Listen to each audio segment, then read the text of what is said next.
Très bien, je m'appelle Mosh et je vous parle depuis Israël, en Galilée, où je vis depuis de nombreuses années. Et aujourd'hui, je voudrais faire une petite étude biblique sur le fait que la Bible elle-même vous montre assez clairement quand a lieu l'enlèvement. C'est vraiment simple et nous allons le voir tout de suite.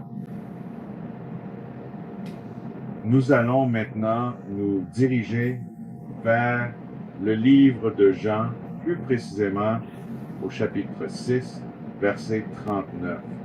Et je vais prendre le temps de le lire attentivement pour vous, afin que nous puissions en comprendre pleinement le sens et la portée de ce passage crucial. Et voici la volonté du Père qui m'a envoyé, afin que de tout ce qu'il m'a généreusement donné, je ne perde absolument rien, mais que je le ressuscite avec puissance et gloire au dernier jour, au moment de la résurrection finale. Donc Yeshua nous dit ici que la volonté du Père, c'est que tous ceux qui ont été donnés à Yeshua, en d'autres termes, tous les croyants, parce que la seule façon d'obtenir le salut, c'est par Yeshua. Tous seront ressuscités le même jour, le dernier jour. Personne ne sera ressuscité à des jours différents. Maintenant, certains peuvent partir quelques minutes ou une heure ou quelque chose comme ça, ou 2 heures, je ne sais pas avant les autres, mais c'est tout le monde qui monte le même jour, le même jour. Il n'y a pas d'enlèvement avec des gens laissés derrière. Il n'y a pas d'enlèvement avant la tribulation, ni au milieu de la tribulation. Il n'y a pas d'enlèvement après la tribulation avec des gens laissés derrière dont Yeshua aurait eu connaissance, et il n'en a pas parlé parce que c'est pas dans la Bible. Cela n'existe pas. Maintenant, lisons le verset suivant, Jean 6, 40.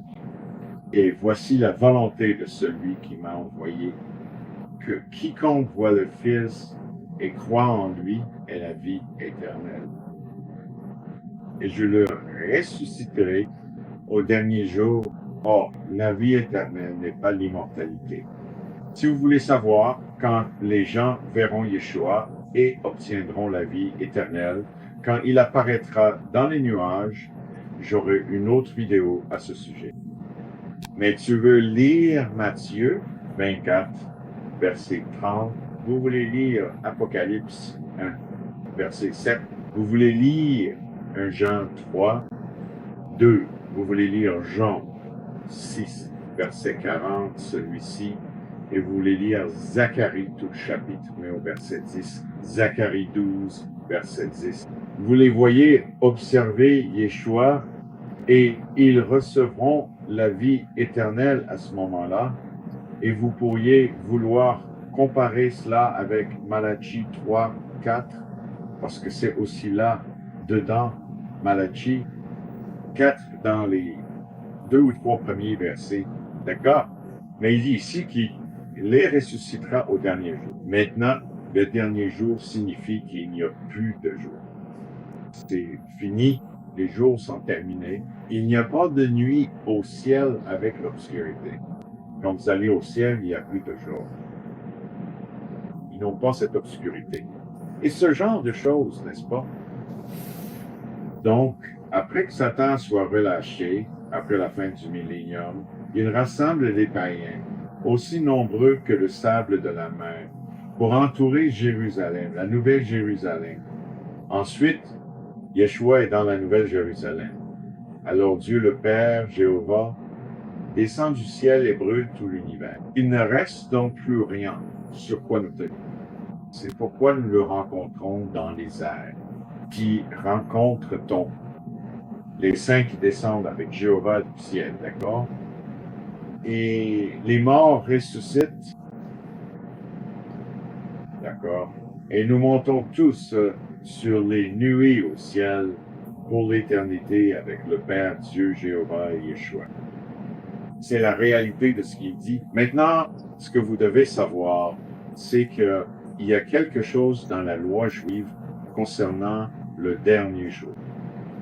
La fête des tabernacles, c'est le fait de tabernacler, ou de vivre avec le Seigneur, n'est-ce pas? C'est ce qui se passe dans la Nouvelle Jérusalem, à cause de la gloire du Dieu d'Israël. Il est là, et Yeshua est là. Ils sont tous les deux là. Lisez l'Apocalypse 20, 21 et 22, ils sont tous là. Donc, vous êtes avec eux pendant plus de 1000 ans. D'accord? Maintenant, la fête des tabernacles est une fête de 7 jours. Et après le 7e jour, vous entrez dans un autre jour appelé le 8e jour, qui est aussi appelé le dernier jour. Et c'est à cela que cela fait référence. Parce que nous allons tabernacler ou vivre avec Yeshua dans la Nouvelle Jérusalem pendant le millénium, ce qui représente le 7e jour. 701, c'est comme un jour pour le Seigneur, a dit Pierre. Et puis, après le millénium, comme le rapporte l'Apocalypse 20, il nous est dit que Satan est relâché. Pitts, c'est ton 8e jour ou le dernier jour, faisant référence à la façon dont Dieu fait référence au jour et à la nécessité des règles. C'est comme une journée 2, d'accord? Voilà, donc, ce que cela signifie réellement. Mais cela arrive à la fin de la fin. Maintenant, il nous le dit encore 2 fois. Jean 6, 44. Nul ne peut venir à moi si le Père qui m'a envoyé ne l'attire, et je le ressusciterai au dernier jour. Il le dit encore. Et si vous en avez besoin une fois de plus, il le dit dans Jean 6, 54.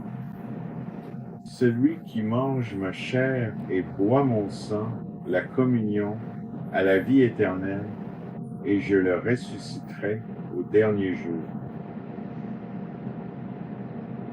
Je vous suggère donc de suivre les enseignements de Yeshua et non ceux de personnes qui vont répandre des doctrines qui contredisent et vont à l'encontre des enseignements de Yeshua. Vous ne voulez pas faire cela, mais rappelez-vous ce que Yeshua a dit. Si vous rejetez la connaissance, je vous rejeterai. Ceci est la connaissance. C'est dans la parole écrite de Dieu. Pourquoi voudriez-vous aller suivre autre chose? Un enlèvement à mi-tribulation, avant, après, ou des laissés pour compte, contredit les paroles de Yeshua. Pourquoi faire cela? Pourquoi voudriez-vous écouter quelqu'un qui enseigne cela? C'est pas parce qu'il y a beaucoup de gens qui l'enseignent que c'est correct. Seuls quelques-uns trouvent le bon chemin.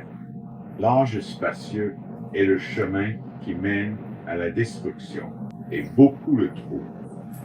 Il y aura d'autres vidéos comme celle-ci bientôt, et j'espère que cela vous a apporté quelque chose. C'est